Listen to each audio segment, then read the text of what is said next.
There, there are different types of screenings, but if you've had any of the various types, just curious, just let us know in the chat box if you've had screening or not. And let's see, how do I see the chat? Okay, there's a chat box. Let me see. Yes, yes. Okay, good. All right. Okay, I have. Oh, last week. All right, wonderful. Okay, so I'm so glad that you did because this is a screening tool, a prevention tool. One of the things that disheartens me sometimes is people don't get it done until after the symptoms start. And it's such an important tool that can really catch things before they even get started. I'm Alice Benjamin. I'll be your presenter today. I am a family nurse practitioner and clinical nurse specialist. I currently work in the emergency room and I do family medicine as well. My specialties, cardiology, critical care, and emergency medicine, all of which are topics which I love seeing people in my patients and I love talking to people. But my mantra is I like to talk to people before they become my patients. Because if you're seeing me in one of these settings, then something has generally already happened. And so you're seeing me here. So we're going to try to, let's hope that this is the visit where you don't have to see me in the other spaces. Okay. Longtime AARP ambassador and founder of AskNurseAlice.com, a health and wellness platform. And so, disclaimer, the opinions expressed here, which are from a family nurse, licensed board certified family nurse practitioner, however, are the however are my comments, my input for educational purposes and do not necessarily represent those of AARP. Today, again, is for educational purposes only. I'm hopeful that you'll walk away with some information and be empowered to then talk to your healthcare provider about what's going on with you, how to get in there for early screening, detection, and if you are possibly having symptoms, making sure that you can get those checked out as soon as possible. So what are we going to cover in this next hour? Well, we're going to talk about the big picture. What is colon cancer? Why it matters. We'll talk about risk factors, symptoms and signs you should not ignore. We'll talk about some various screening and how important, I can't emphasize how important early screening is and what tests are available. So there are options for screening. There's a gold standard, but there are some options out there. We'll also talk about how you can eat to protect yourself, right? You're like, what? I can eat to protect myself? Yes, you can. With the right foods, you can absolutely help protect your gut and optimize the health of your colorectal passageway there. And then take actions. What are some practical steps you can take today from this presentation? Mind you, you probably have heard these things. You're aware of them. You may very well be doing many of these already. So my goal is to hopefully reinforce those, give you a pat on the back for doing what you're already doing, and to encourage you to possibly do one other thing to better protect your health. All right, so let's just go over some numbers here. And I'm using the word colon cancer here, but I just want to be just people to be aware that a colon is only a part of your digestive system there. And when we're really, it's colorectal cancer, that's the full passage. But 70% of cancers that happen in that GI tract happen in the colon, which is why people often short it and just say colon cancer, because that's where a majority of the cancers are detected. So it is common, but it doesn't have to be fatal. Here's some numbers here. 159,000 new cases. It's estimated that new colorectal cancer diagnosis in the US, about 440 every single day. That's a lot. That's really a lot. Second leading cancer cause of cancer death. Um, Again, and I want to emphasize, so I might sound like a broken record, but there's screening to detect this even before any symptoms pop up. And so these are one of the cancers that we really can get ahead of. Okay. Peak diagnoses between 65 and 74. Now, you might have heard that there are people who are, younger and younger now being diagnosed with colorectal cancer, and that's due to early screening. But generally, it's most frequently diagnosed between this particular age range, and it has a 91% survival rate. So if you do your screening and we can catch this cancer early, you have a 91% survival rate, right? So we're going to talk about more of that and the different stages of the cancer. So you'll have a better idea. Because sometimes, it's one of those things you can't necessarily see, there's lots of images about the heart and the brain and other body parts, but the colorectal the colon area, we don't really like to talk about, right? Because we associate that with poop, right? So even though it's associated with poop, it actually plays a very important role in our health. It's one that we don't talk about enough, and hopefully today we're going to get more intimate, if you will, with our colon. So let's understand our colon, right? So this is where 70% of the cancers occur. So this is where we're going to spend a majority of our time talking. The colon is the largest and the final section of your digestive tract. It's important. As you eat and food passes through our body, um, it is in the colon area. That's where the body will reabsorb water, minerals, and it moves the waste material forward. It wants to keep the good stuff, right? The water, the minerals, vitamins, all of those type of things, but we want to eliminate the waste there. And most colon cancers begin as small benign growths called polyps. And if you can look at this picture here in the red, see this little thing here? Looks like, oh, it looks kind of harmless, right? But this is a polyp. This is the start of now, not all polyps are cancer. However, many polyps, if not removed, can go on to become cancerous, which is why getting colon cancer screening is so important. And we'll get into the various tests, but there's, really a colonoscopy is the golden standard for this, because with colonoscopy, we can actually take a flexible scope to go inside, well, the gastroenterologist, and go inside and look and visualize, right? You might not be having any symptoms. There's no blood in your stool, normal bowel movements. On the outside, you wouldn't know a single thing, but not unless you get a colonoscopy can we see small growths like this. And we want to catch them when they're small because they can be removed. So you can see there's the normal colon lining there. These are healthy cells in the colon, and they replace themselves on a regular basis, just like our skin cells, right? But every now and then there may be some abnormal cell growth, and that's what a polyp is. They're again generally harmless, but can become cancerous over years. So, and again, that's why we want to remove them before they become cancerous. And often when they remove them, they'll do a biopsy to look at the cells to see if there are any precancerous cells. So that's vital information.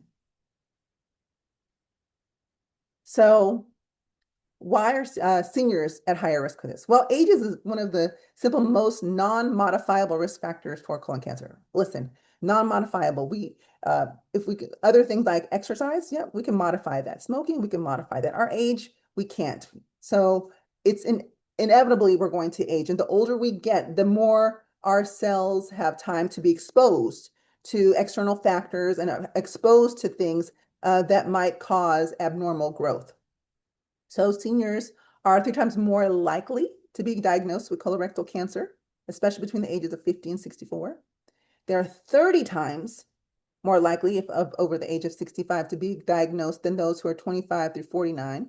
So again, while there's a lot of conversation about younger people are getting diagnosed, so I'll use an example. One might think, oh wow, these people in their late 30s and 40s are getting diagnosed. I'm in my 60s. I haven't heard anything, so I must be clear. I don't need to worry about it. That's not necessarily the case, okay?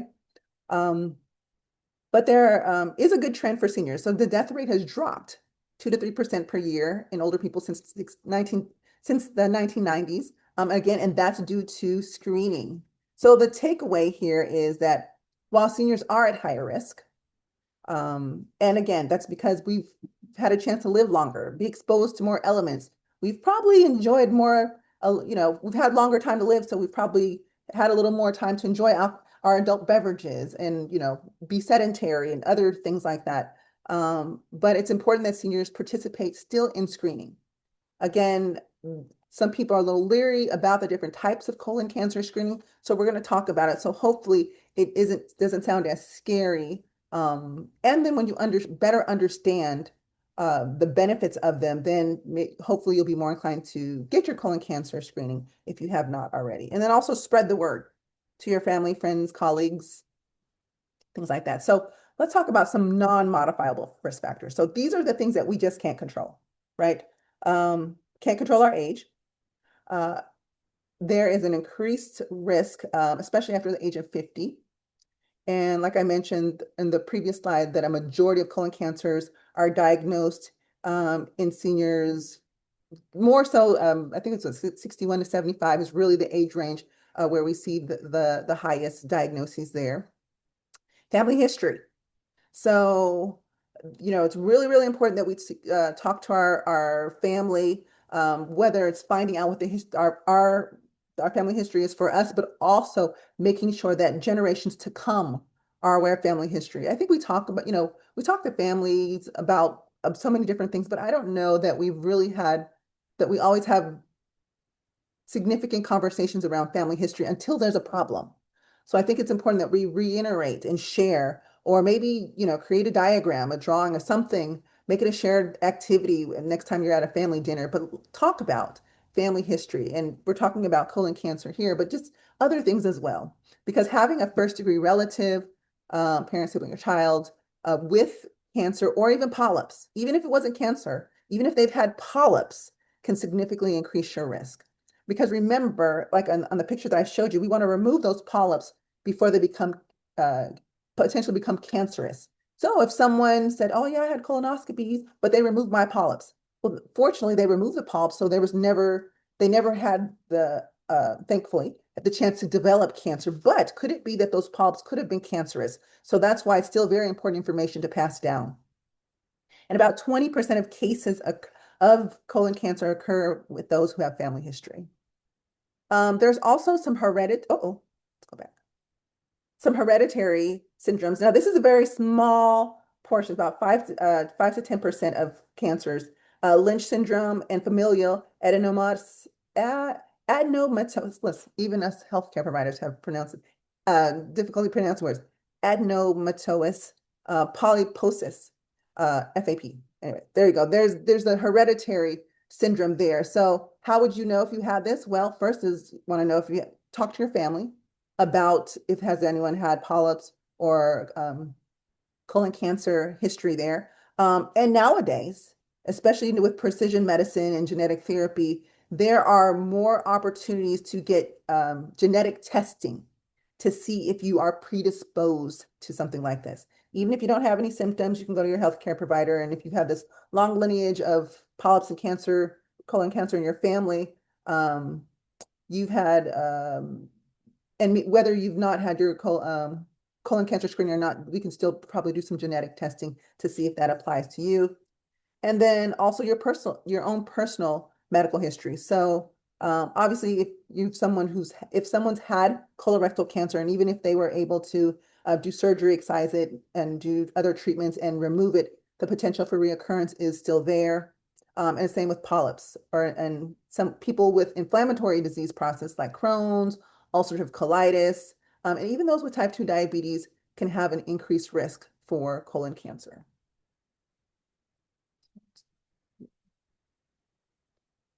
Now, so those are the things that we can't control, but because we can't control them, those are probably the ones that we can monitor and test for, at least, so we can provide some surveillance. Now, the modifiable risk factors, these are things that are within your locus of control. So this is where your power comes in, and these are the things that you can control: diet, activity, weight, alcohol, and smoking, pretty much in a nutshell, right? So these are generally related to lifestyle choices. Now, um, some of the lifestyle factors that can increase your risk.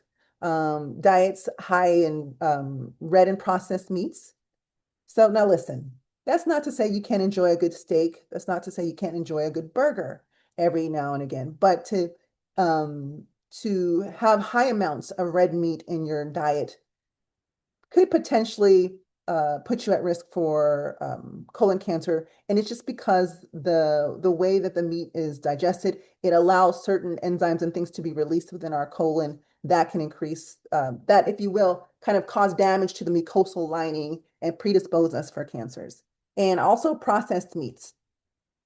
Um, and I think it's on a later slide, but we'll talk about processed meats versus ultra processed meats, because um, there's a definite quality of foods that we eat that can be harmful to our gut lining. But I think I have it on the next slide. Low fiber, low vegetable diet. Now let me ask a quick question here in the chat box. How many people here say that they consume a fair amount of fiber? How much fiber are we eating? And some might say, well, I don't really know what fiber is other than fruits and vegetables, Alex. What is it? We're going to get into it, but just kind of curious. Would you all say that you consume enough daily fiber? Let's see. A lot. Okay, very good. Okay, a lot. Oh, I love it. Okay. Oh, and also, I'm sorry to see our chat. Thank you for those who are sharing that you've had polyps removed. Okay. Yeah, so fiber. Fiber is so important. It's almost like it's actually extremely protective to the gut. It has lots of health benefits, even with like low in cholesterol, um, um, but also just what it does to the gut lining. But I'm going to say that for my fiber slide, but I wanted to ask that question there. Obesity and excessive weight. Um, uh, Having excess weight on can definitely increase, there's a correlation of increased risk for colon cancer, physical inactivity, sedentary diet or sedentary lifestyles. Exercise is actually so extremely therapeutic. And also, you might think, well, how's exercise and my gut really related? I think the most simplest way to say that is when you exercise, you increase blood flow to certain organs and parts of your body. And so when you exercise, it helps to make sure that there's adequate amounts of oxygen-rich blood getting to your gut as well. And it also helps to decrease some of the excess weight, which has correlation to the to colon cancer. Alcohol use. Now, I like to enjoy an adult beverage every once in a while, especially for celebratory things, and that's fine. It's not to say you can't, but there are increased risks. There's documented research, increased risk of alcohol use and colorectal cancer, especially if you're someone who consumes alcohol daily. Okay, I believe it's two or more drinks a day really increases your risk for colorectal cancer. And tobacco smoking. Smoking interferes with the delivery of oxygen-rich blood to our gut. And the carcinogens and other chemicals that are in the smoke are the things that can cause some of the cancer. So it's really important that we look at our lifestyle factors, our habits, things that we're doing. What are we not doing? Where can I make even just a little bit of improvement? Because these are the things, they seem really benign right now, right? But it's usually what I typically hear is once someone's already had symptoms, then they're ready to do all these things. But what if you could do these things and just prevent that visit, prevent even having to be confronted with a choice of now having to, because now you have been diagnosed with or precancerous cells. So I think these are some of the most simplest things that we can do here. And let's see what else I want to say about here. Oh, no, for seniors, I also want to say this. Type 2 diabetes. Now, type 2 diabetes it's happening younger and younger. We have, teenage children with type 2 diabetes, but it definitely is more common in older adults, and it's extremely important. It independently increases your colorectal cancer risk. So that's extremely important. So even if you think about it this way, if you do all the things to help prevent or manage your diabetes, you will also be doing those same things which will benefit your colon. But it's important for people to understand that because when we lay it out, what are the risk factors, modifiable and non-modifiable, and you start to check the boxes to the ones that apply to you, it kind of it gets real there. Like, wow, hold on, I'm at a higher risk. I need to perhaps take this a lot more serious and do some things to make sure that I mitigate any type of risk of developing colon cancer. Now, there's definitely some symptoms here that you don't want to ignore here. And again, getting colon cancer screening beforehand could identify something way before you have symptoms. But if you're someone who's already starting to have some of these symptoms, I want to be very clear. Colon cancer is often very silent. It's often silent early on. And when symptoms show up, you don't want to ignore them. So things like blood in the stool. Now, it might sound like a weird question, but it's not a weird question. Do you look at your poop when you poop? Yes or no in the chat box? Let me know. It's okay, save space. You should. If you're not looking at your poop, you should. You know, some of my like people might like, oh, I don't really want to look at it, or it's in the toilet, I can't see. When you wipe, you should be looking at the toilet tissue or toilet paper in your hand. You should. It's not gross. You need to know what's going on because when you're having symptoms, the doctor's going to ask you, well, how's your stools been? So you need to look at your stools. Are they hard, soft, dark, brown, like even the color, the consistency, and even looking to see if there's blood in the stool. Now, sometimes you'll see there could be bright red blood. Um, that's a lot more obvious to see. And then it can be dark and tarry blood. So that's a little confusing because it's like, well, there's no blood in my stool, it's black. Well, that's digested. That could be digested blood. And that generally happens when it's black and tarry, it generally means that the issue is higher in the digestive tract because it's been allowed to digest, which has allowed it to change color. When it's brighter red, that indicates it's usually the issue is a lot lower in your GI system. And it could be other things like you could have hemorrhoids, right? That's why there's bright red. So there's a few things, but either way, if you suspect that there's blood in your stool, you want to let your healthcare provider know. Bowel habit changes. Um, everyone's pattern is going to be a little bit different, and oftentimes it's dependent on your diet, perhaps some medications, water, and some of your activity. So, but your normal is your normal, right? So some people go every day, some people go twice a day, some people go every other day, and there's nothing wrong with that. But it's important to know what your pattern is. And then when there's a change in that pattern, like maybe you have persistent diarrhea, or all of a sudden you're persistently constipated, or you generally, because you gotta look at your poop because to know it's normal. Say usually your poop is um formed and large or whatever the case may be, then all of a sudden it's skinny coming out like a pencil, right? Or maybe now it looks like chalk. I don't know. But my poop looks pale today. There are things that the patterns of your poop can tell us.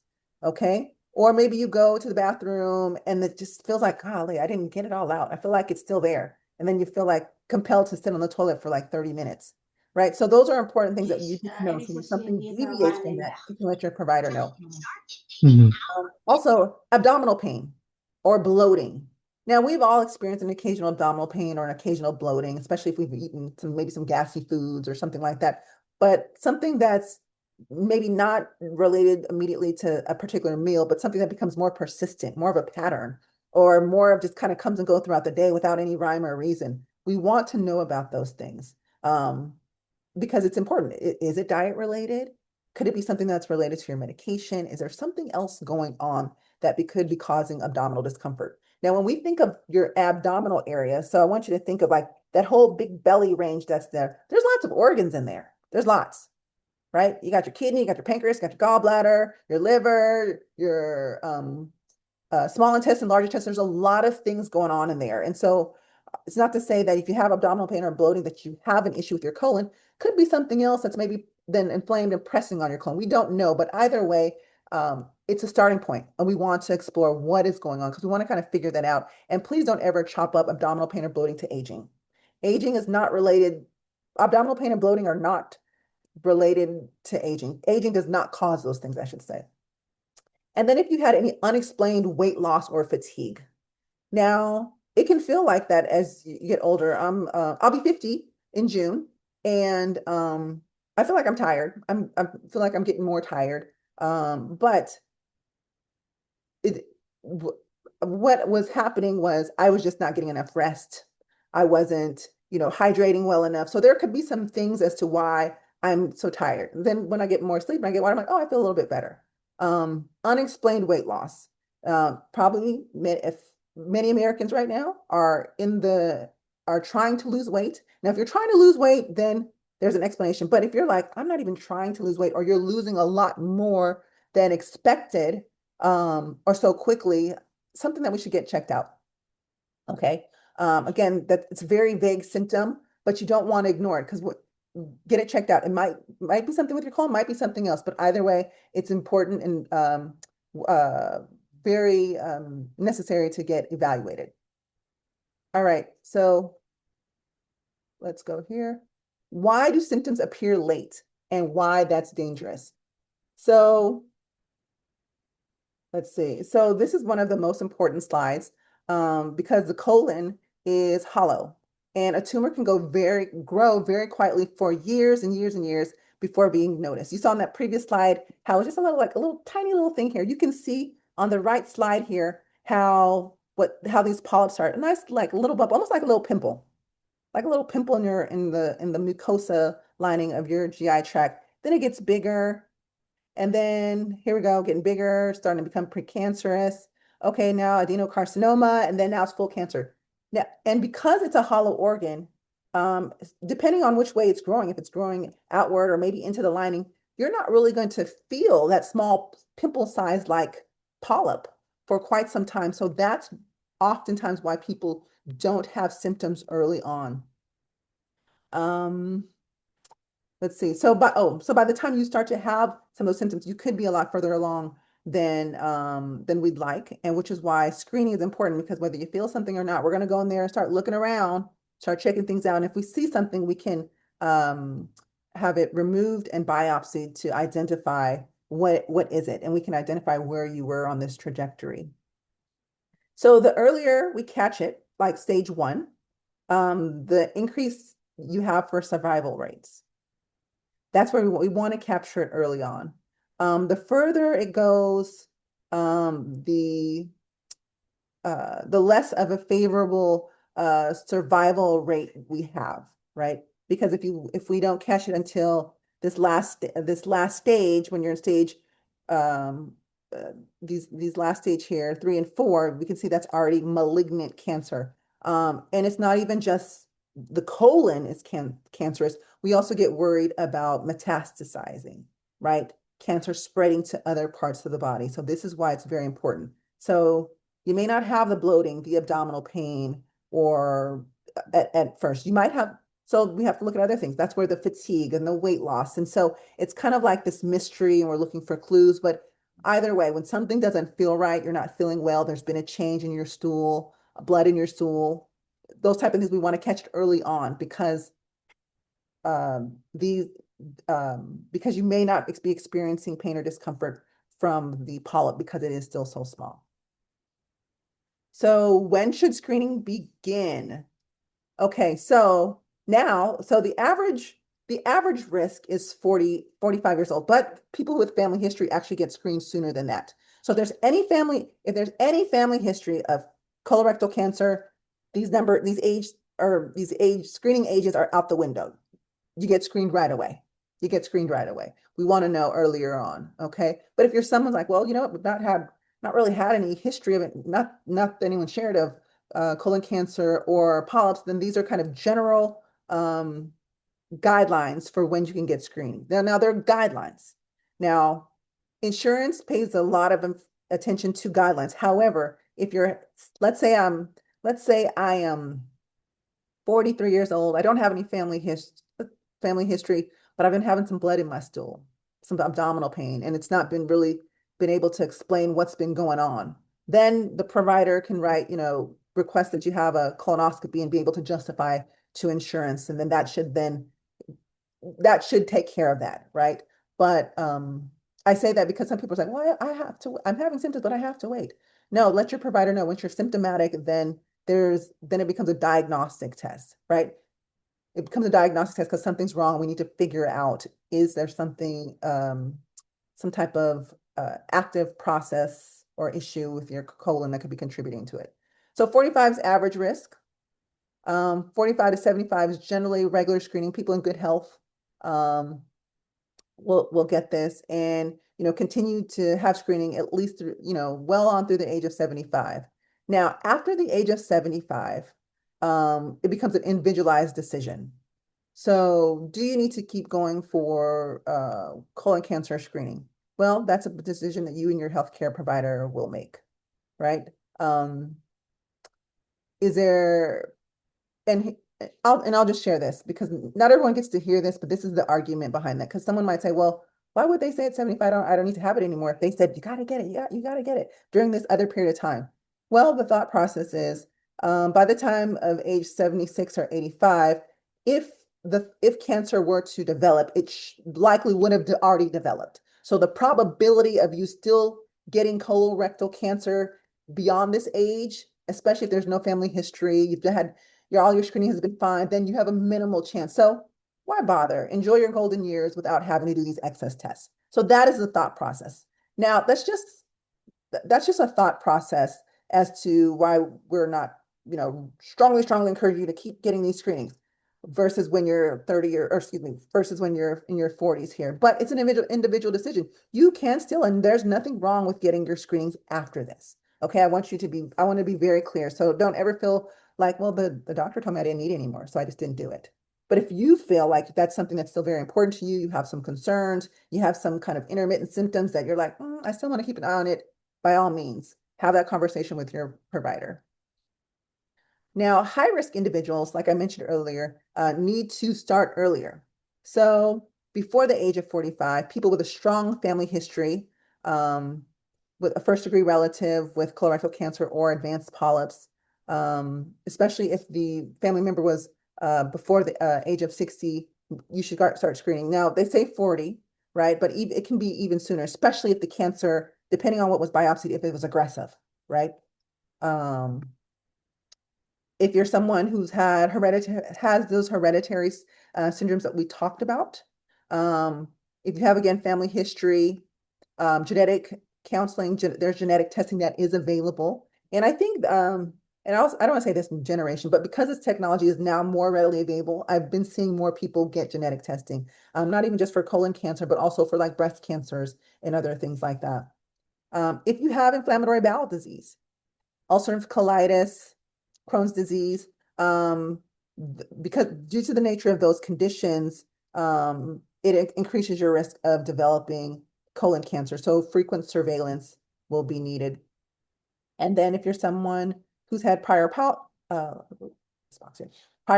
or cancer, then then you're someone who probably should get screened a lot earlier. Okay, now these are your screening options. Who in the chat box, outside of a colonoscopy, um, well, let me say it this way.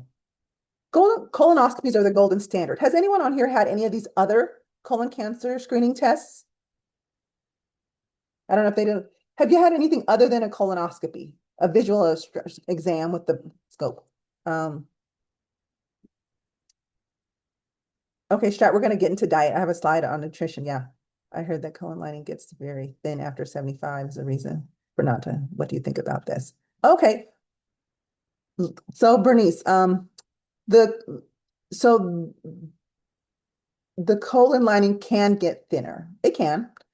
Just like even with our external skin, right? We can see that as people age, our skin gets thinner. But that's not to say that you shouldn't, unless you're someone maybe who you're on blood thinners or other things where perforation, which carries the same risk for anyone because it's an invasive process.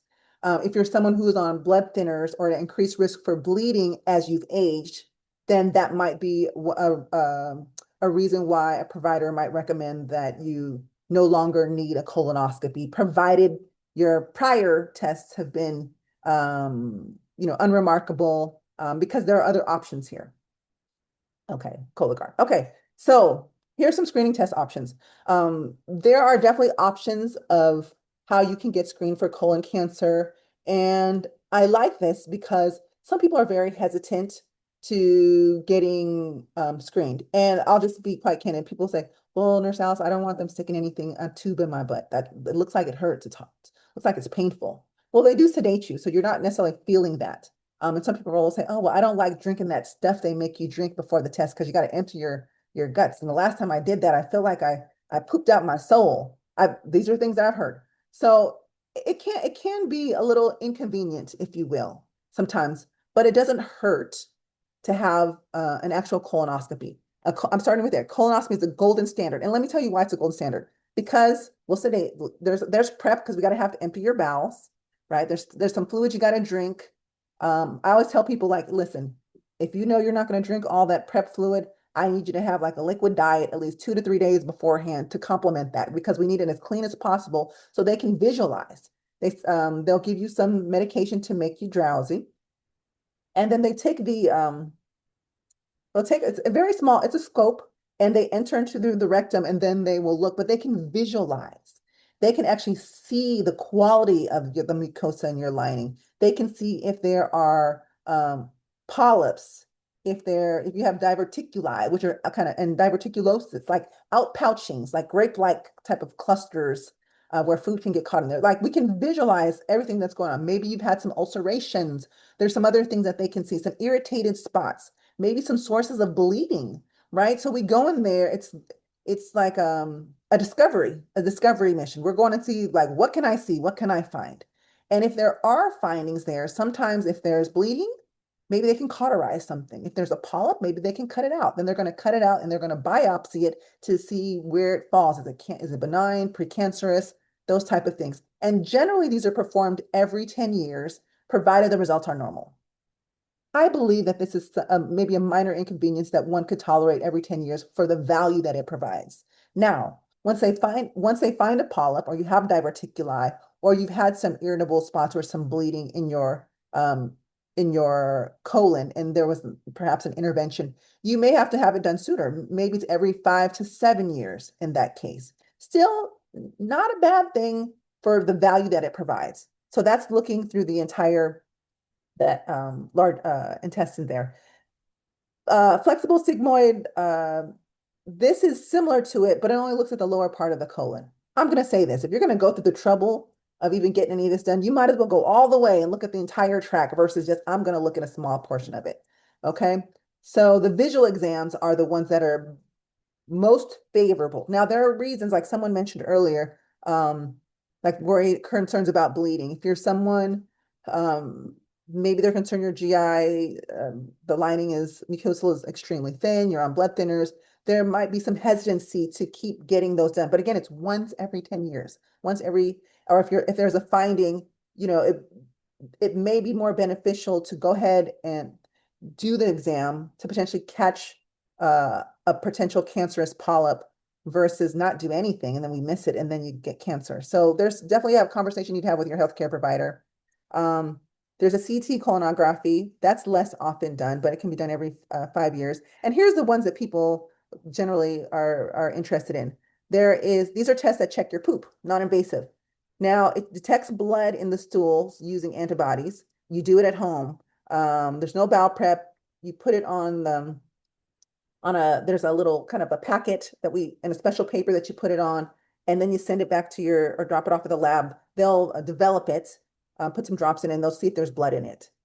Now, it'll tell us if there's blood in there, which could indicate issues, but what if we catch a poop or we miss the poop that has the blood in it, right? So there's a chance we might miss it.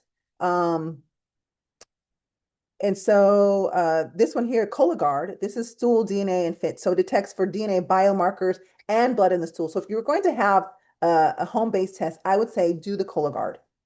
DNA markers, blood in the stool, it's done at home every 3 years, and it's fairly accurate. So, but if I'm what I would tell my patients, I was like, okay, you know what? Let's do a colonoscopy. Let's get a good baseline. Let's visualize everything. Everything looks good. Then perhaps you don't want to get the colonoscopy next time. Although it's 10 years, a lot can change in 10 years, folks, a lot. So I believe it's still worth it. But you're really hesitant to do it. Let's at least do the Cologuard. Okay. I already kind of talked about this. So a colonoscopy. There's prep the day before. We need that. It's a laxative type of solution that you drink. A clear diet is required the day before. And so what I tell people is like, if you don't believe you can drink all of that prep liquid, I need you to have a liquid diet 2 to 3 days before. That way we can really ensure that that tract is empty. They'll sedate you. You'll feel really drowsy, sleepy. You're not really gonna remember anything that happened. You're not gonna even feel a thing. Then there's that procedure where they put the thin, flexible camera gently guided through the colon. Really short. I think the prep time takes longer than the actual exam, it feels like. And then there's recovery. Once you're done, you kind of hang out in kind of the in the recovery area for an hour or two. You can't drive home. You need someone to drive you because you've had sedation. And then that's it.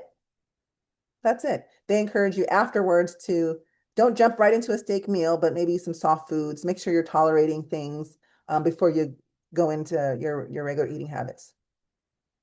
Now, there are the barriers to screening. Some people feel like they don't need it. They're afraid of the prep, embarrassed. They can't afford it. Nobody told me to go or I'm too old. Not the case, guys. Okay, it's not. Um, you'll barely feel anything. No need to feel embarrassed. This is a life-saving measure. It's okay. You're well covered. You're never out just laying out naked or anything like that. We keep you well covered. The only people who are in the room with you are the people, providers that need to provide the care. Um, if you get beyond a certain age and you have that conversation, remember it's a personal decision if you want to move forward with colonoscopy. And even if you don't, maybe it's 75, you're like, you know what, I don't need to do that anymore. I'm just going to stick with the Cologuard. That's fine too. But do some form of screening. Okay. It's really important that you do something, which is why I'm so glad that there are options. Everyone will be a little bit different depending on their situation. If they're on blood thinners, what their age is, was the first colonoscopy, what their findings. So, just as long as you find a recipe for monitoring and surveillance that's good for you, I think that's the most important thing here. Now let's talk about our diet real quick. How diet shapes your colon cancer risk. Protective foods. Did you know that there are protective foods? These are foods that are healthy for your gut lining. Dietary fiber, whole grains, fruits, vegetables, all the good stuff that they say is also good for our heart, all the good stuff that they say will help us manage our diabetes. But these are not things, for the most part, these protective foods are not in boxes. These are fresh, whole foods for the most part, okay? Processed meats, red meats, foods high in fat, alcohol, ultra processed. Now, Nurse Alice, what's processed versus ultra processed? So let me take like a potato. If A potato in its natural state is a whole food, it becomes processed once you've baked it and you've added kind of you've added other things to it.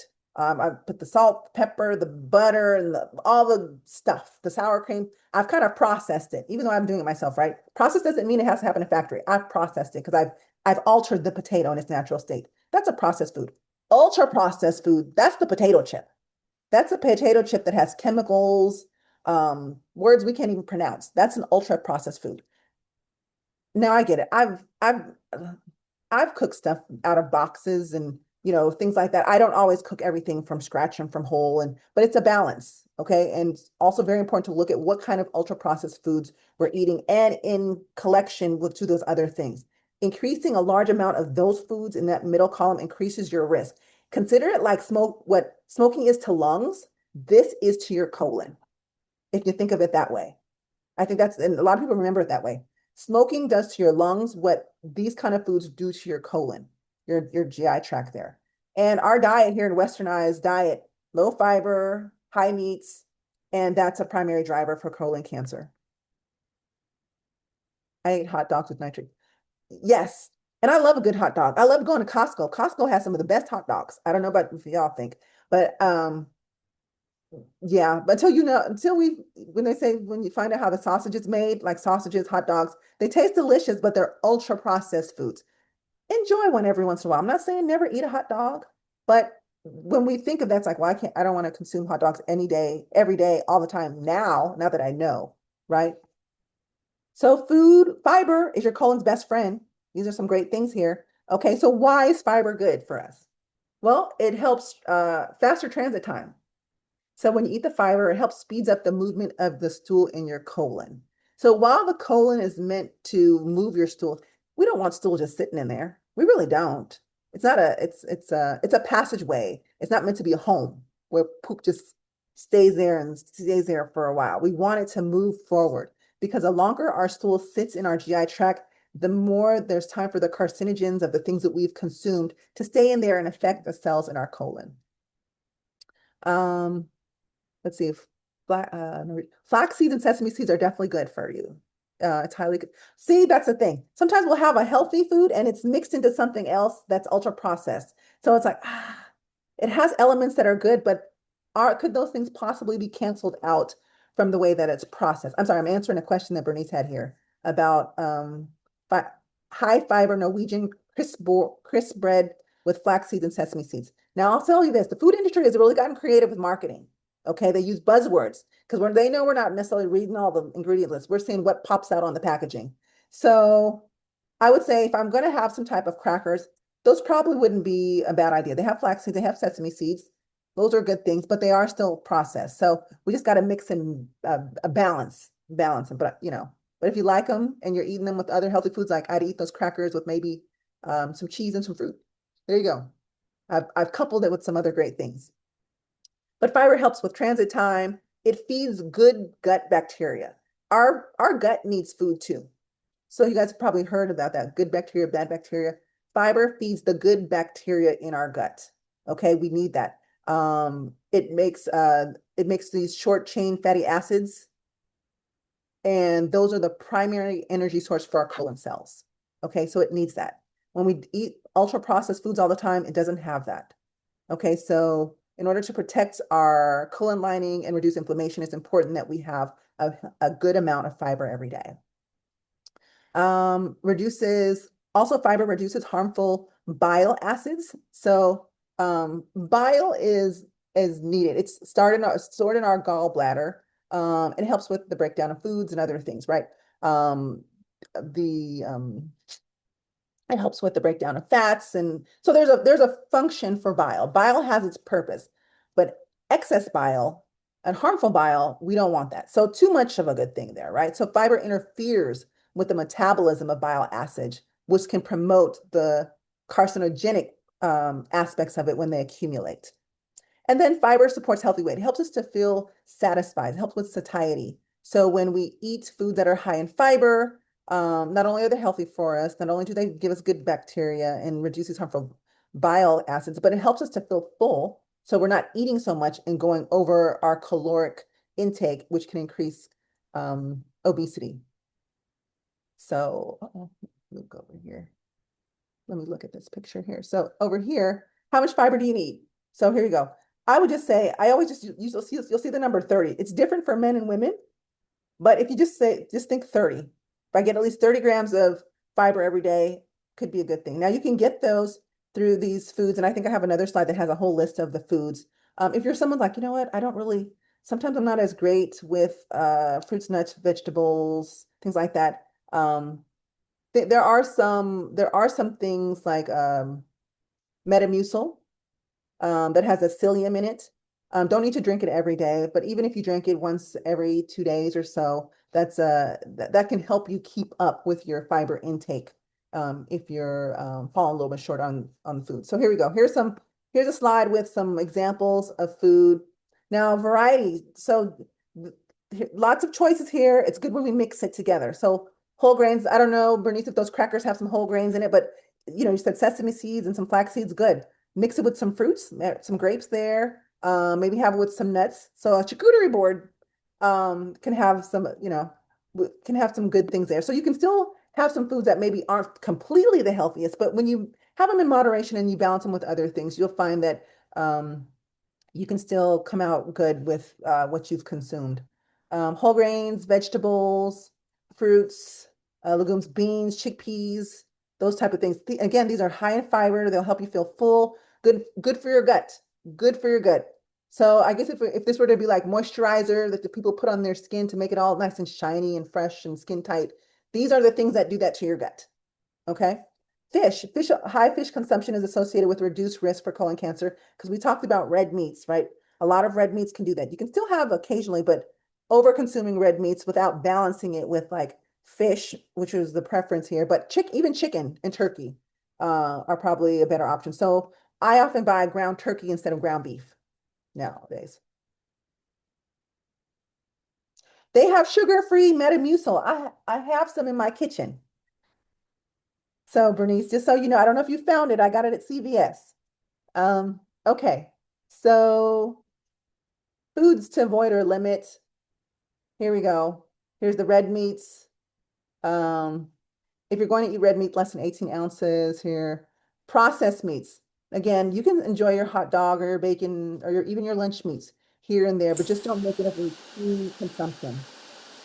Alcohol, you'd want to make sure that no more than 2 drinks a day for men, 1 drink a day for women. Now, I know you might have there might be a celebration and you have more than one that evening. If you do it once in a while, it's okay.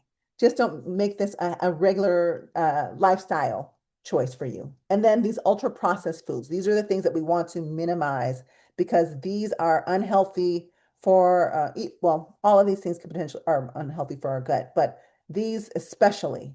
And so oftentimes we're eating these things and we don't know it because these are the things that have been most made convenient to us. They're in the vending machines, they're at the 7-Elevens, they're just, they're the quick, easy foods that are generally have long shelf life. Okay. So the gut microbiome, your internal defense system. So like I was saying, how high fiber is good for your gut, the healthy microbiome. So when you eat enough fiber, the gut bacteria gets to perform the processes that make all of those like what is that? They get to do the fermentation and they produce things like where am I at here?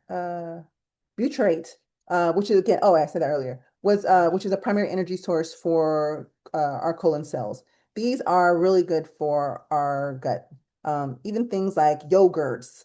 Um, there's definitely foods that you can eat that are healthy for your microbiome. Now, foods high in fat, low in fiber do the complete opposite. They do the complete opposite. And they can produce things that actually can be destructive to our mucosal lining, cause inflammation, increase your risk of cancers. So, and it doesn't take that long to make these changes. So as soon as if you're like, oh my gosh, I've been eating this way all my life. If you make the change, again, similar to smoking, as soon as you stop smoking, your lungs start to benefit from you stop smoking. Same with this. Don't feel like, oh my gosh, I've been eating bad for all these years. It's not going to make any difference now. No, it will make a difference.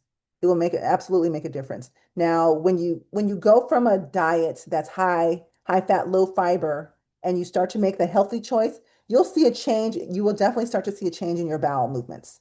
Okay, that's a good change, right? That's a good change in your bowel movements, but you will see. But it's because now you have more fiber. Your stool is able to flow, move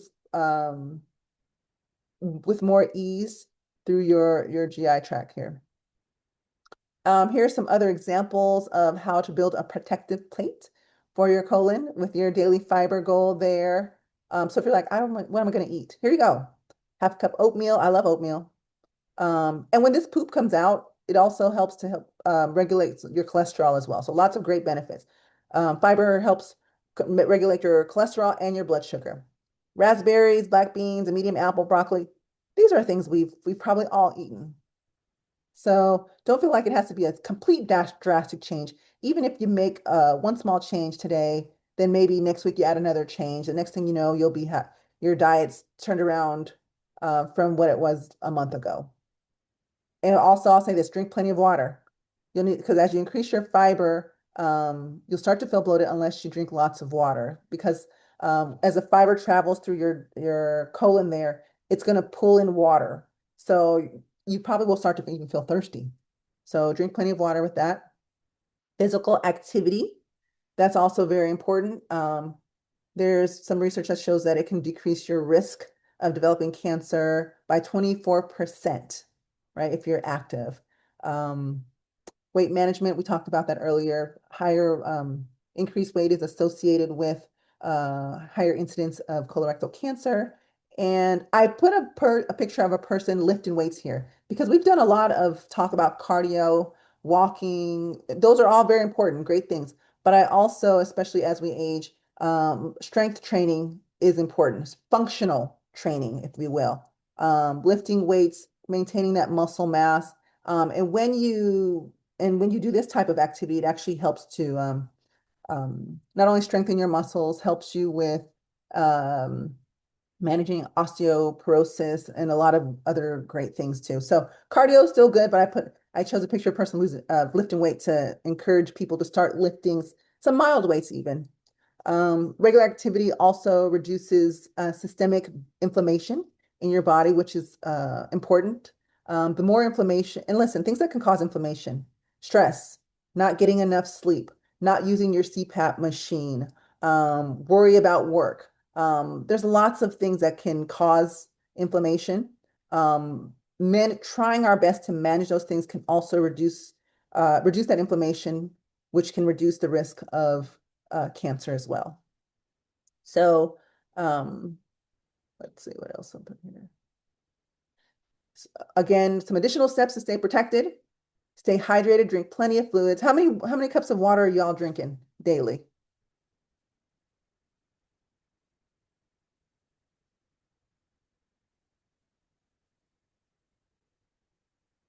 Are we getting at least 6 to 8 glasses of water a day? All right, good. And especially now, it's been hot here in Los Angeles. I don't know about y'all, but we got to drink plenty of water here. Staying hydrated, especially as you increase your fiber intake. Quit smoking, right? Smoking, carcinogenic. We don't want those things floating around in our blood in our blood or in our body. And also, it inhibits the oxygen-rich blood getting to our colon. So we've got a lot going on. We don't want to help colon cancer cross the finish line here. Limiting alcohol, we talked about that. No more than one a day for women, no more than two a day for men. However, if you celebratory, okay, you did it once here and again, something occasional, but just not on a daily basis because that can increase your risk. And then maintaining a healthy weight. Now, if cancer is found, what happens next? Well, when someone is diagnosed with colon cancer, it's not an automatic death sentence, especially when caught early. Remember, there's different stages that we showed on the previous slide. The sooner we catch it, um, ideally, like if let's say there's some polyps in there, maybe they were cancerous, but if they were able to excise enough of it, perhaps there's treatment that still might be needed, but maybe not as extensive had we not caught it till much, much later. So they'll need to stage the cancer to find out where you are on the spectrum of how advanced it is. Surgery sometimes will need to happen. And that's why if we catch a polyp and it's precancerous, that's or precancerous, and that's one thing. However, if it's already advanced to certain stages of cancer, they may need to go back in and do additional surgery to remove the surrounding area from there to minimize the potential of it coming back. There's chemotherapy and radiation. Those are things that may uh, treatment options for that. And then definitely there's a multidisciplinary team for this type of care. Not only do you have your gastroenterologist, you also have your family practice, a nutritionist, a nurse practitioner, a surgeon. Um, and I'm going to say, I'm going to throw a therapist in there, your oncologist. It becomes a team sport at that point. But this is a team that's there to support you with treating your cancer and supporting you along in the journey. Okay. So talking to your healthcare provider, and I'm almost done here, guys. So here's some questions you should ask at your next visit. Um, are you up to date with your colon cancer screening?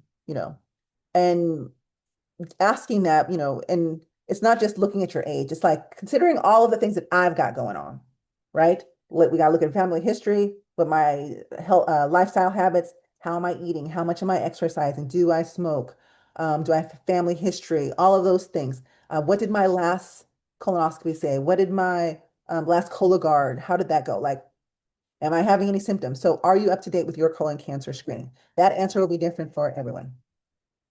Um, and then based on your family history, should I start earlier or screen more often? This in case you've not had one yet and you are told that you don't need one yet. Um, which screening test is best for you, given your age, health status, and how things have progressed? Do I continue with the colonoscopy or can I switch to something like a Cologuard? Um, and then what changes in my diet or lifestyle would most reduce my risk? I'm going to venture to say that there's not a single person I've seen who's been, for the most part, doing all the things. And when with our Western culture here, it's so hard to fall into lifestyle and eating habits that are not healthy for us. So it definitely takes a conscious effort to make some changes, and you don't have to like throw everything out your cabinets right away, but you got to start with changing some of what you eat or how you exercise. And I believe everyone, and it depends on different categories, but everyone has the opportunity to make a small and even the small subtle change in one of the lifestyle behaviors there. All right, so you have the power to protect yourself. Get screened early, eat more fiber, and get up and move your body. I didn't ask a question here. How many times a week do you exercise? About 30 minutes or more. Are we, how active are we?